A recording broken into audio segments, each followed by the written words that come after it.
બીજો મોટો વિચાર સાથે એ છે કે એકવાર તમે ડિસાઈડ કરી લો પછી એ વાત, એની પ્રક્રિયા, એની શિસ્ત એને હંમેશા પકડી રાખવાની અને જાળવી રાખવાની. રાત દિવસ પછી એ ધ્યેય પાછળ મંડી પડવાનો, તો you will live a normal life.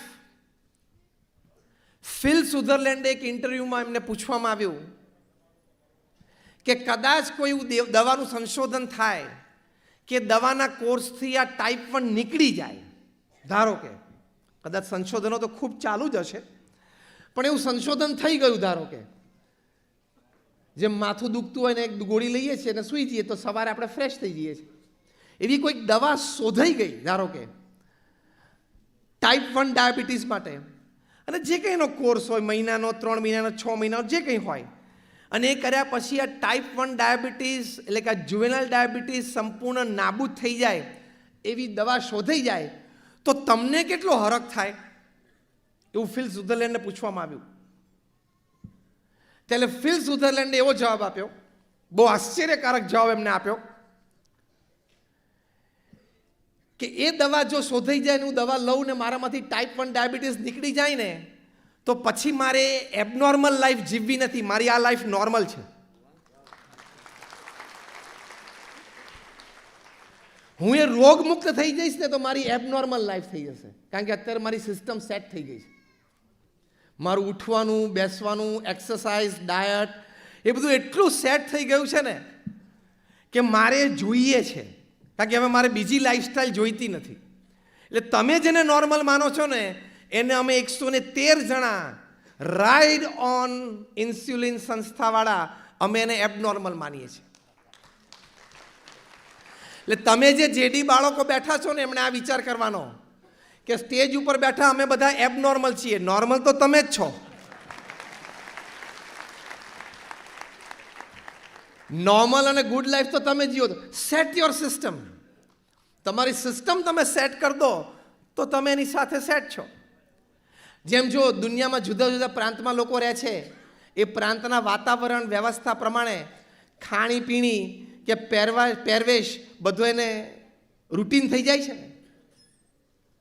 જેમ ઉત્તર ધ્રુવ પાસે કે દક્ષિણમાં એન્ટાર્કટિકા પાસે કોઈ રહેતા હોય તે લોકોને ખબર જ છે કે મારે 12 મહિના ગરમ કપડાં પહેરવાના, એને ખબર જ છે કે મારે 12 મહિના ગરમ કપડાં પહેરવાના.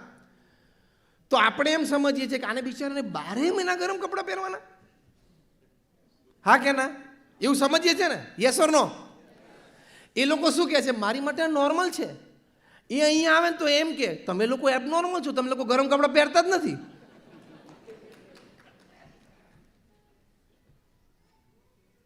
માઉન્ટેન્સમાં જે રહેતા હોય, પહાડી ક્ષેત્રોમાં જે રહેતા હોય, એ લોકો રોજ અડદની દાળ ખાય. આપણે મહિને 2 મહિને એકાદ વખત ઘરમાં અડદની દાળ થતી હોય. હું બહુ દેશી દ્રષ્ટાંતોથી સમજાવું છું હિંમત આપવા માટે. એ લોકો રોજ અડદની દાળ ખાય અને ચણા ખાય. જ્યારે આપણે ચણા કે અડદની દાળ તો અઠવાડિયે કે મહિને એકાદ વખત બનતી હોય ત્યારે આમ ઘરમાં કહે કે ભાઈ આજે અડદની દાળ છે, તો આપણને શું થાય, બિચારાને રોજ અડદની દાળ ખાવાની. એ લોકો ત્યાં બેઠા બેઠા બોલે કે આ બિચારાને ગુજરાતમાં રાજકોટમાં રોજ મગની દાળ ખાવાની. આ 2 દ્રષ્ટાંતોથી મારે એટલું સમજાવવાનું છે, the definition is of normal depends upon where you live, how you live, what you live. એટલે કે નોબડી ઇઝ એબનોર્મલ. પૃથ્વી ઉપર કોઈ એબનોર્મલ છે જ નહીં, ખાલી એનું નોર્મલનું વર્ટિકલ જુદું છે, નોર્મલનું ફિલ્ડ જુદું છે. જેમ ડૉક્ટર ડૉક્ટર છે, સાયન્ટિસ્ટ સાયન્ટિસ્ટ છે, ક્રિકેટર ક્રિકેટર છે, આર્ટિસ્ટ આર્ટિસ્ટ છે. દરેકનું ફિલ્ડ જુદું છે, એમ દરેકની નોર્મલ જુદું છે. એટલે તમારે એમ પણ નહીં બોલવાનું કે type 1 is the new normal. એનાથી એક સ્ટેપ આગળ જાઓ, it is a routine normal. તમારી માટે આ નોર્મલ છે. એક બીજો વિચાર પણ એ રાખવાનો કે હંમેશા તમારા કર્મચારીઓ હોય એમાંથી અઘરું કામ તમે કયા કર્મચારીને આપો? હોશિયાર હોય, કેપેબલ હોય એને આપો. તો એ બુદ્ધિ તમારામાં આવી ક્યાંથી? કુદરતથી આવી છે. કારણ કે કુદરતનો આ ક્રમ છે કે જેને વધારે શક્તિ આપવાની હોય એને તકલીફ પણ વધારે આપે. જેમ તમે તમારા કર્મચારીમાં 5, 10, 15 કર્મચારીઓ હોય, પણ કંઈક આમ અઘરું ને મોટું કામ જે કેપેબલ હોય એને જ આપો ને. એમ તમને થોડીક ટફ લાઈફ ભગવાન એટલે આપી કે તમે કેપેબલ છો. આમ બધા કેપેબલ નથી ને એટલે અમને ના આપ્યું. ડૉક્ટર બરોબર છે ને? અમે બધા કેપેબલ ઓછા છે, આપણી શક્તિ ઓછી છે જીરવવાની, એટલે ભગવાને આપણને આવી પ્રતિકૂળતા ના આપી. તમને લોકોને એટલે આપી કે ભગવાનને તમારામાં વિશ્વાસ છે કે તમારામાં ખૂબ શક્તિ બહાર આવી શકે. આ ફિલ સુધરલેન્ડની મેં વાત કરી, નિક જોનાસની મેં વાત કરી, તો આ લોકોની શક્તિ ખીલી ગઈ અને એક જુદી કક્ષાએ પહોંચી ગયા. એટલે ભગવાને આપણને તકલીફ આપે છે, સામે આપણી શક્તિનું પણ એમને નિર્માણ કરેલું છે. અમારા એક વડીલ સંત છે પરમ પૂજ્ય ડૉક્ટર સ્વામી, એ બહુ જ એક સુંદર વાત કરે છે, એક સુંદર વિચાર આપે છે કે આપણામાં તો અનંત શક્તિઓ રહેલી છે, પણ એ પ્રસંગે ટાણે ખીલી જાય છે. આપણે તો આજીવન આ પ્રસંગ છે એટલે ચોક્કસ ખીલી જાય. એટલે તમે જેડી બાળકો મોટા રમતવીર પણ બની શકો છો, તમે એડવોકેટ ને ડૉક્ટર પણ બની શકો છો, તમે CEO અને MD પણ બની શકો છો, તમે મોટો ફેમિલી બિઝનેસ પણ ઊભો કરી શકો છો, તમે રિસર્ચ એન્ડ ડેવલપમેન્ટ R&Dમાં પણ જઈ શકો છો. બધું જ થઈ શકે છે. એટલે આ વિચાર દ્રઢ રાખજો કે જેમ પૃથ્વી ઉપર 7 અબજમાંથી કોઈ પણ વ્યક્તિ ગમે તે કરી શકે છે, એ પ્રયત્ન કરે તો એમ હું પણ કરી શકું. બસ એ વિચાર હંમેશા દ્રઢ રાખવાનો. તો એ વિચારથી તમારું દૈવત ખીલે છે. પછી મેં કહ્યું એની માટે પુરુષાર્થ. તમે બધા એક ક્રિકેટરનું નામ સાંભળ્યું હશે, સ્ટીવ વૉ, જે ઓસ્ટ્રેલિયાના કેપ્ટન હતા. એ જ્યારે ઓસ્ટ્રેલિયન ક્રિકેટ ટીમમાં જોડાયા ત્યારે 7મા ક્રમાંકે બેટિંગ કરવા માટે આવતા અને 4થા કે 5મા ક્રમાંકે બોલિંગ કરવા માટે આવતા. એટલે એક મીડિયમ લેવલના ઓલરાઉન્ડર હતા.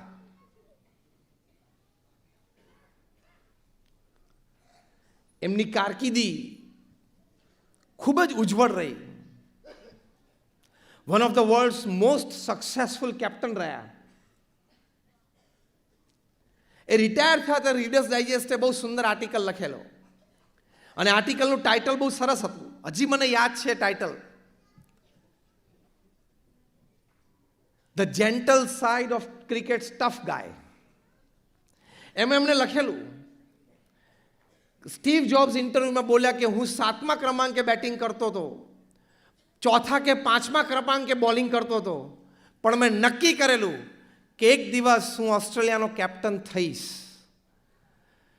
હું ઓન ફિલ્ડ હોઉં કે ઓફ ફિલ્ડ હોઉં, I always kept my self telling that one day I will become the captain of Australia. અને બન્યા.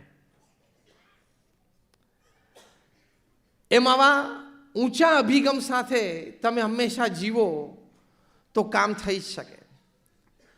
કોઈ ખચકાટ નહીં રાખવાનો, કોઈ શરમ નહીં રાખવાની, કોઈ પણ જાતની વરીઝ નહીં રાખવાની.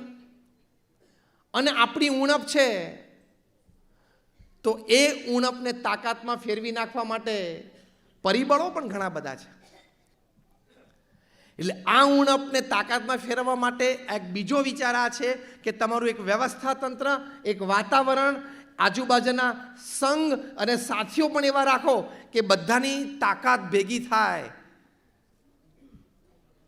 બહુ જ મોટા એક બિઝનેસમેન હતા એન્ડ્રયુ કાર્નેગી, $1 બિલિયનર હતા, મોટો સ્ટીલ બિઝનેસ હતો, 5-7 ધોરણ ભણેલા હતા. એ મૃત્યુશૈયા ઉપર હતા ત્યારે એમના પર્સનલ સેક્રેટરીએ પૂછ્યું કે sir what you would like to have return on your Tom. ત્યાં પ્રથા છે કે ભાઈ કોઈ મોટા માણસ મૃત્યુ પામે તો એના કોફિન ઉપર કેવા શબ્દો લખવાય એને પૂછી લે અને એમના હાથે લખાવી લે. તો એન્ડ્રયુ કાર્નેગીએ કહ્યું કે લખ. અને આજે પણ એમના ટોમ ઉપર એક સરસ વાક્ય છે, એ ઉણપને તાકાતમાં કેવી રીતે ફેરવી શકે એની માટેની ખૂબ સુંદર જીવન ભાવના છે, દૈવત અને હિંમત છે. એ વાક્ય એવું લખેલું છે કે તમે મારા કોફીન ઉપર એવું લખજો કે your lies a man who during his lifetime employed and gave salaries to people who were more intelligent and talented than him.